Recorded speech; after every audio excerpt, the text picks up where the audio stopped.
Hey all, Jason Levon, priest at St. Luke's Episcopal Church in Milwaukee, Wisconsin. Welcome to another Pause and Pray.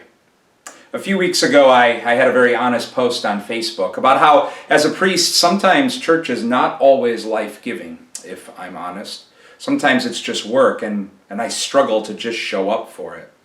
A couple Sundays ago, that was the case for me. I was flat and frazzled, stressed from the week, and because I don't always manage my time well, there's this perpetual struggle of realizing that I never get done what I had hoped to get done throughout the week.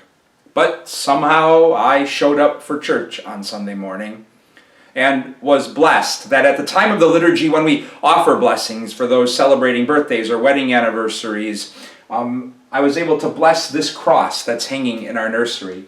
It was made for us by a 4-year-old member of the parish. She was proud to make it and insisted that it be gifted to the church, and that's why we've hung it in the nursery. And as I knelt down to bless it, she stood proud and lifted that cross up for the entire congregation to see. And as I knelt there blessing it, I came to realize that in this 4-year-old's powerful witness of faith and stewardship, she was an instrument of God lifting some of my heaviness that I had been experiencing from the past week into holy light. Today is September 14th. For the church, it's the Feast of the Most Holy Cross, a feast that dates back to the early 300s.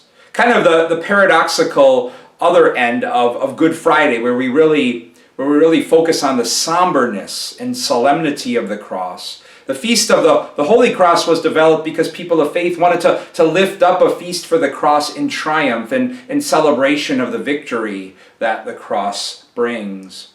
But maybe in light of that 4-year-old, we're invited to see this feast in a little bit of a different light. That what we really lift up today in lifting up the cross is God's ability to step into the darkest, heaviest parts of life and there lift them into some holy light. And in that, we're all invited to pause and pray about how we've come to experience that gift in our lives. For this priest, it's reflecting and pausing and praying in gratitude for 4-year-old members of this congregation who, through their faith and stewardship, reveal to me God at work lifting heaviness into light.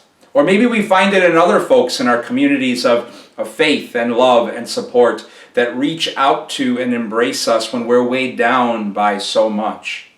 That's the true work of God that we celebrate, that the cross reveals to us.